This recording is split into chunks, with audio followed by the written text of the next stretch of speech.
Friends, आज हम मिलते हैं एक नई वीडियो के साथ इंडियन हिस्ट्री यानी कि भारत का इतिहास।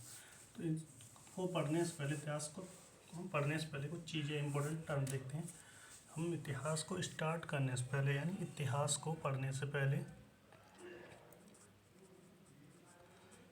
इतिहास की स्टडी करने से पहले हम पहले एक चीज़ देखते हैं कि इतिहास होता क्या है। दैट मीन इतिहास किसे कहते हैं। क्या इतिहास हर चीज़ होती है कि अगर हम देखें कि इतिहास को अगर इसका शाब्दिक अर्थ यानी देखें इसके इसको जब अगर इसका संधि विच्छेद किया जाता है तो इसका बनता है हमारा इति प्लस हा प्लस आस। यानी क्या इति का अर्थ क्या होता है हमारा इस प्रकार, और हा का जो अर्थ होता है वास्तव में, क्या वास्तव में या क्या निश्चित रूप से, और आस का अर्थ अपना होता है किसी घटना का घटित होना, किसी घटना का घटित होना। यानी कि इतिहास का शाब्दिक अर्थ क्या निकल के आया कि इस प्रकार वास्तव में किसी घटना का घटित होना। क्या हर घटना को हम इतिहास में इंक्लूड कर सकते हैं? मेरा मतलब कि इतिहास में हर घटना को, यानी कि हमारे देश में हर मिनट हर सेकंड पे या हमारे देश में या विदेश में कोई ना कोई घटना घटित होती रहती है। क्या इन सभी घटनाओं को हम इतिहास में इंक्लूड कर सकते हैं? यानी क्या अगर कोई किस संसार में चलने वाली सभी घटनाओं को घटित कर सकते हैं, या इतिहास की कोई परिचय पूछा जाता है या इतिहास की कोई डेफिनेशन पूछता है तो हम क्या कह देते हैं, क्या प्राचीन काल की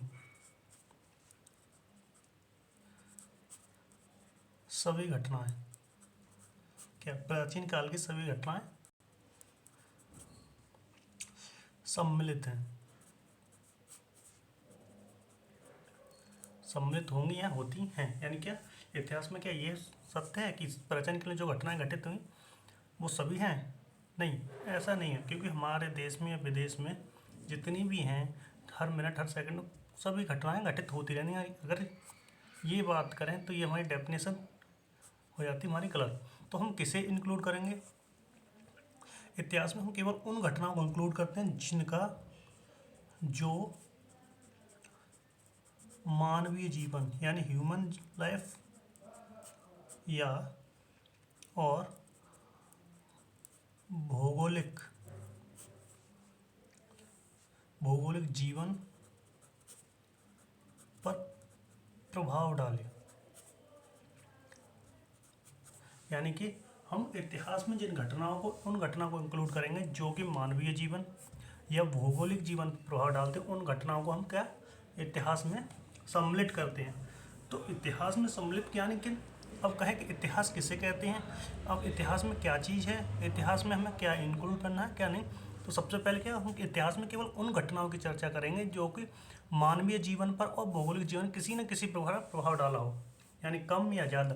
जैसे कि हमारे प्रेजेंट टाइम में कोरोना चल रहा है, यानी कोरोना एक तरह देखा जाए तो पूरी तरह से फिलहाल में वो करंट की वो चल रहा है, लेकिन अगर हमारी आने वाली पीढ़ी जब उसे पढ़ेगी कोरोना, वो उनके लिए क्या बन जाएगा एक इतिहास, क्योंकि इसने कहीं ना कहीं मानवीय जीवन और भौगोलिक स्थिति दोनों पे क्या अपना प्रभाव किया है।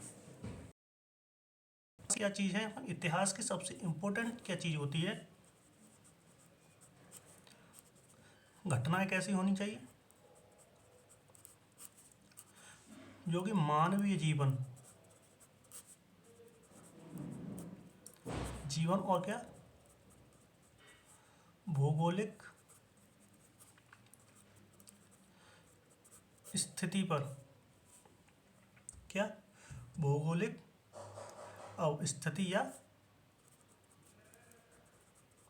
अवस्था पर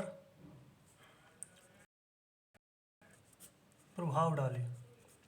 तो हम उसे उन घटनाओं को इंक्लूड करेंगे किनको, यानी इतिहास में किनको ऐड करेंगे, उन घटनाओं को जो मानवीय जीवन पर और भौगोलिक या किसी अवस्था पर प्रभाव डालें। अब इतिहास में ये तो हो गया। इतिहास में सब फिर दूसरी चीज़ क्या, इतिहास के लिए दूसरी इंपॉर्टेंट टर्म क्या होती है, नंबर दूसरे पे हमारा क्या आता है, क्रमबद्धता। क्रमबद्धता मतलब सीक्वेंस, यानी कि डेट वाइज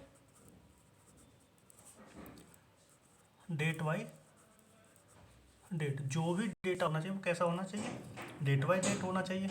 और एक हमारा इतिहास को कब हम मानते हैं, किसी घटना की क्या चीज़ हो, साक्ष्य होने चाहिए, यानी कि एविडेंस होना चाहिए।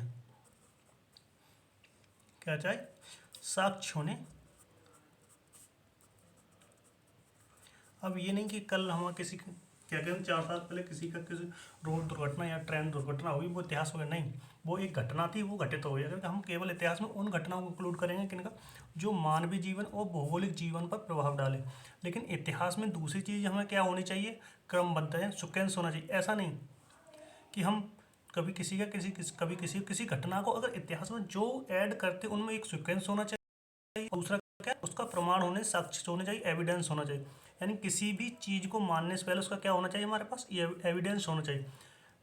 अगर एविडेंस नहीं है किसी चीज़ का, क्या कहते हैं, एविडेंस नहीं है, तो हम उस घटना को किसी भी प्रकार से इतिहास में इंक्लूड नहीं कर सकते, क्योंकि हमारे पास ना तो उसका टाइम पीरियड है, ना ही उसके बारे में कोई जानकारी।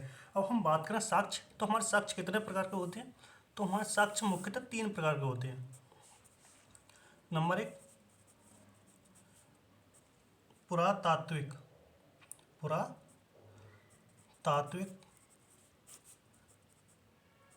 पुरातात्विक साक्ष्य, जो कि हमें खुदाई से प्राप्त होते हैं। नंबर 2, लिटरेचर, यानी कि साहित्यिक साक्ष्य, यानी कि नंबर 2 पे क्या, लिटरेचर। नंबर 3 पे क्या, विदेशी, यानी फॉरेन विवरण। अब इसमें क्या, पुरातात्विक साक्ष्यों में क्या होता है, जो हमें खुदाई से कुछ मिलता है। कैसा, खुदाई से जो चीज़ मिलती है, खुदाई से जैसे कि मिले, मात्र पात्र मिले, पात्र, मृद भांड, क्या, मृद भांड यानी मिट्टी के बर्तन, या अभिलेख। ये हो गया हमारा क्या, पुरातात्विक साक्ष्यों में क्या इंक्लूड होता है, हमारे खुदाई से मिलने वाले कोई भी पात्र हो, मृदभांड हो या अभिलेख हो।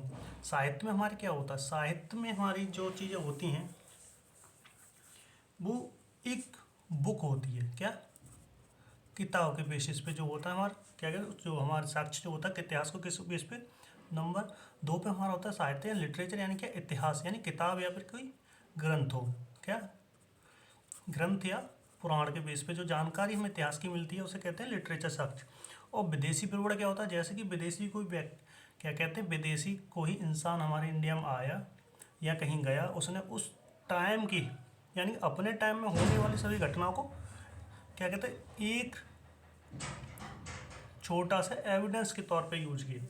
जैसे कि हमारे मैगस्थनीज वगैरह थे जो इंडिका लिखी, इवन तूता थे जो मोहम्मद बिन तुगलक के टाइम पीरियड में भारत में आए थे, और उन्होंने उस टाइम की घटनाओं को लिखा। यानी कि हमें वहाँ से जानकारी मिलती है, कहाँ की, प्राचीन टाइम की, कहाँ के, मोहम्मद बिन तुगलक वगैरह इन सारे लोगों की क्या मिलती है, जानकारी मिलती है। यानी कि ये विदेशी विवरण में काउंट होता है। इसमें जब हम पुरातात्विक साक्ष्य की बात करें, क्या पुरातात्विक साक्ष्य की बात करते हैं, क्या हम अपनी पहली हेडिंग डालते हैं पुरातात्विक साक्ष्य। पुरातात्विक साक्ष्य यानी में सबसे पहला हमारे इसमें क्या आता है, अभिलेख। अभिलेख क्या होता है, जैसे कि मैं लिख रहा हूँ, एक तरह का लेख हो गया, क्या इसे कहते हैं लेख, या तुमने किसी का नाम ऐड किया या लिखा उसे कहते हैं लेख। मगर इसमें एक शर्त होती है, क्या, अभिलेख में क्या होता है,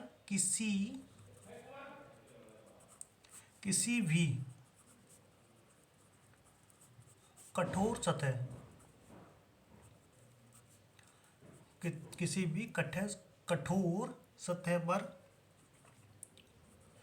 उत्कीर्ण लेख, क्या इसमें उस, क्या नहीं, वैसे अभिलेख में क्या होता है, यानी लेख और अवि दो शब्द हैं।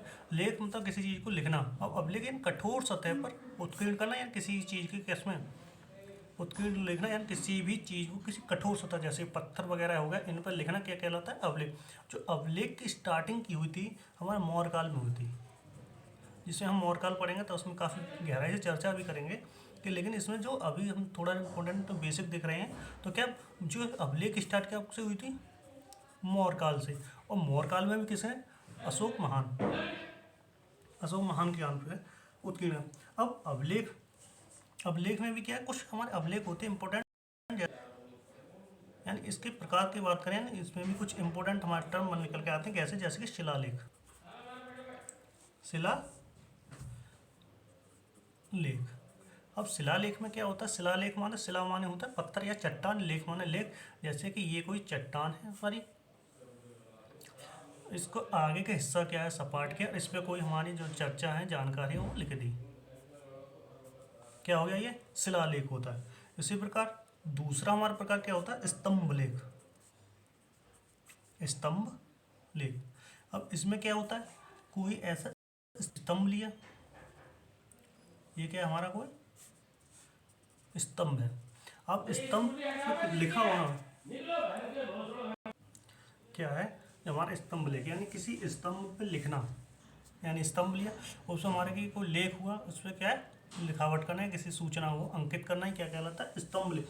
स्तंभ लेख में क्या आता है? पहले जो डिजाइन की जाती है ऊपर से, ये अग्रमुखी कमल कहते हैं, इसे क्या बोलते हैं? अधोमुखी कमल। जो नीचे डिजाइन जो होती थी उसे कहते हैं अधोमुखी कमल। क्या? अधोमुखी कमल, यानी आधे मुख वाला कमल। और इसके टॉप पर क्या? एक पशु का चित्रांकन होता था। किसका? पशु का चित्र, पशु का चित्र को क्या कहता है? अंकन किया जाता है, यानी पशु के चित्र को बनाया जाता था। और जो जहाँ इसे जो लिखा जाता है जिस पे, तो उसे हम बोलते हैं इष्ट, क्या? अष्टी या लाट। क्या होती है? लाट होती है। ये अधोमुखी कमल हुआ, और इसके सबसे ऊपरी टॉप को जो बोला जाता है उसे बोलते हैं फलक। क्या? फलक। ये सबसे ऊपर का हिस्सा जो होता है वो फलक होता है। इसे जो होता है ये भाग, इसे कहते हैं हम अधोमुखी कमल।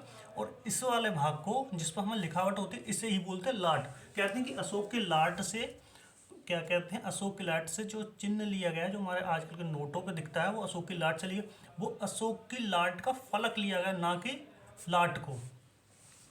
और जो अशोक के टाइम में जो पत्थर यूज किया जाता था स्तंभ के लिए, वो अपने यूपी का प्रमुख स्थान है चुनार। चुनार से जो पत्थर मिलते थे वो कैसे? पीले रंग के होते थे, पीले रंग के। तो इस बेस पे हम कह सकते हैं कि तब जो क्या कहते हैं, जो अशोक ने जिन पे लिखवाया था वो किसके थे? चुनार के पीले पत्थरों से लिखवाया था। जो उनका स्तंभ क्या लेख था वो चुनार के पत्थरों से था, और वो भी कैसे? पीले रंग वाले पत्थरों से। तो हमारा अब इसी में हम, ये हमारे कितने हो गए? 2 हो गए। अब तीसरे की बात करें, कैसे? गुहा लेख, गुहा विलेख, गुहावलेख या गुफा पर लिखा लेख, यानी गुहालेख क्या? केव, केव माने गुफा होती है। और उस गुफा में क्या होता है जी? गुफा होती है हमारी, इस टाइप की कोई गुफा है, ये क्या है हमारे? गुफा। इसके ऊपरी हिस्सों पे जो लिख दिया, कोई सूचना है वो लिख दी, उसे क्या कहते हैं? गुहावलेख। ऐसे ही हमारे क्या होते हैं जो पुरातत्व साक्ष्यों में आ जाते हैं हमारे, कि मृदभांड, मृदभांड। और हमारा क्या हो जाता है?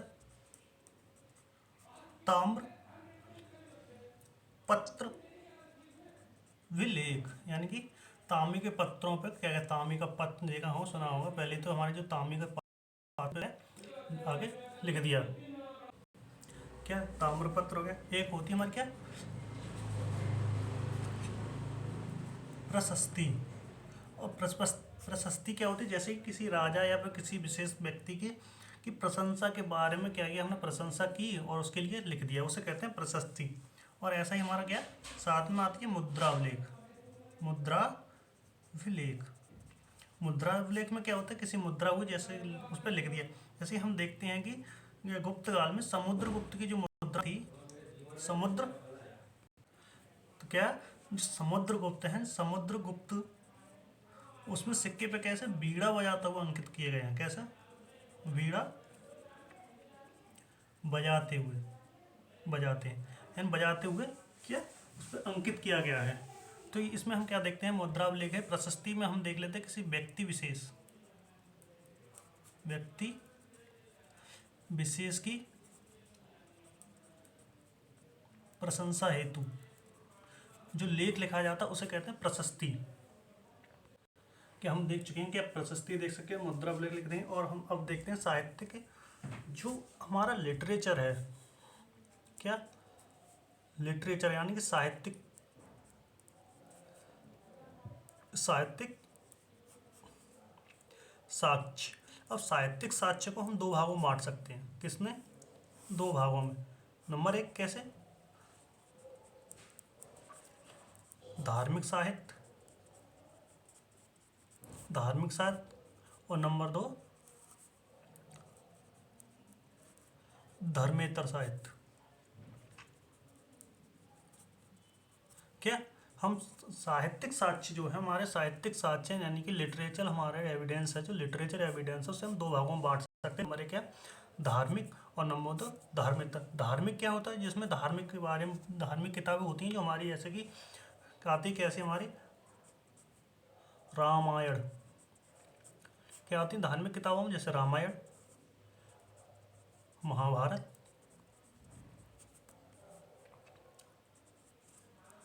कुरान, और चौथा होता है हमारे क्या, बाइबल।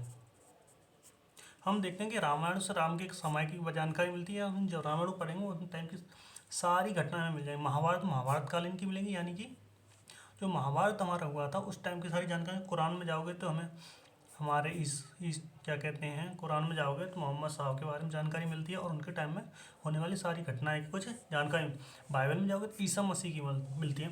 जब धर्मेतर की बात करेंगे, धर्मेतर में जैसे हम देखते हैं क्या, ऐसी किताबें जिनसे हमें धर्म से कोई संबंध नहीं रखती। जैसे हमारे अर्थशास्त्र, अर्थशास्त्र, जो अर्थशास्त्र है वो किसने लिखी थी, कौटिल्य ने। कौटिल्य कौन, विष्णुगुप्त कौटिल्य चाणक्य, जिनका पूरा नाम क्या था, विष्णुगुप्त कौटिल्य चाणक्य। यानी कि उनको ही क्या कहते हैं, चाणक्य जो थे उन्हीं का नाम कौटिल्य था, उन्हीं का पूरा नाम था विष्णुगुप्त चाणक्य। और दूसरी हमारी बनती है राजतरंगिणी, राज तरंगणी,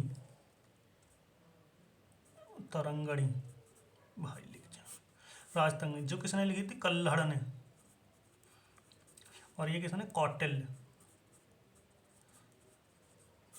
क्या कौटिल्य, जो राजतरंगिणी है वो कल्हड़ ने लिखी थी। तो हम जब राजतरंगिणी के बारे में पढ़ेंगे तो हमें कहाँ की, कश्मीर की जगह के बारे में जानकारी मिलेगी हमें। क्या ऐसे करके अर्थशास्त्र पढ़ोगे तो कौटिल्य यानी चंद्रगुप्त, चंद्रगुप्त मौर्य काल की जानकारी मिलेगी। उस टाइम की हमारी अर्थव्यवस्था थी उसके बारे में जानकारी मिलेगी, जो कि कौटिल्य ने लिखी थी। राजतरंगिणी है, कश्मीर के राजा के बारे में मिलेगी, और यानी कश्मीर के बारे में जानकारी मिलेगी। और हम तीसरा जो हमारा एविडेंस बनता है कौन सा, विदेशी, क्या सॉरी विदेशी विवरण। अब विदेशी विवरण में क्या होता है, ऐसा इसमें क्या होता है, विदेशी लोग आते हैं हमारे इंडिया में और वो क्या करते हैं, हमारी जानकारी लिखते हैं और एक पुस्तक यानी किताब टाइप में बनाती है, उससे हमें जानकारी मिलती है। जैसे कि हम कहते हैं फाहियान, फाहियान जो हमारे भारत में आया था वो चंद्रगुप्त सेकंड के काल में आया था, जिसने क्या लिखी, फो को की, क्या इसने क्या लिखी थी, फोको की नाम का एक बुक लिखी है, ठीक। और दूसरा हमारे आता है वैन सांग। वैन सांग ने जो किताब लिखी थी वहाँ लिखी थी सी यू की, कौन सी, सी यू की, जिस किसके टाइम में आया था, हर्षवर्धन के काल में, हर्षवर्धन। तो इसने हर्षवर्धन के काल की सारी घटना के बारे में क्या बताया था, और उसने बौद्ध धर्म की भी क्या चर्चा मिलती है हमें कहाँ से, हैंसांग के सियुकी से। और फयान था जिस चंद्रगुप्त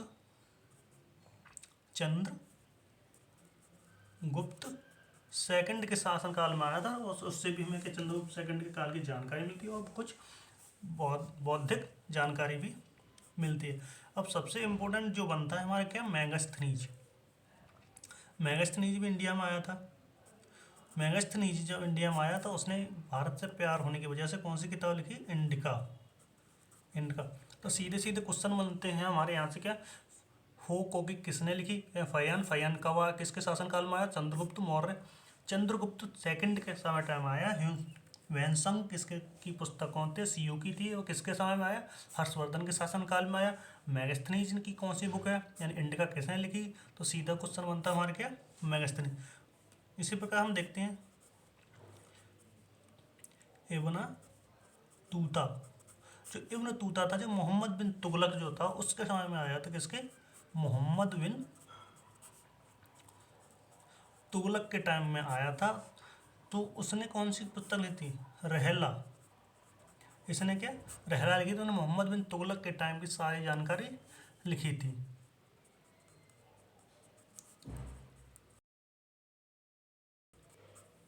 क्या आया था, उसी के शासनकाल में आया था। तो हम जहाँ पे हम देख चुके हैं कि इतिहास की थोड़ी बेसिक जानकारी ले चुके हैं, और हम देख चुके हैं कि इतिहास में हमारे क्या कौन कौन सी घटनाएं ऐड होती हैं, कौन कौन सी घटनाएं ऐड नहीं होती है।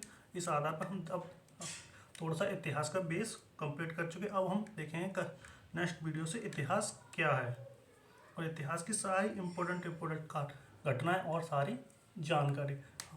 और ऐसी लगातार वीडियो और अच्छी वीडियो के लिए जुड़े रहें, और वीडियो पसंद है लाइक करें, शेयर करें और कमेंट करें। Thank you for watching.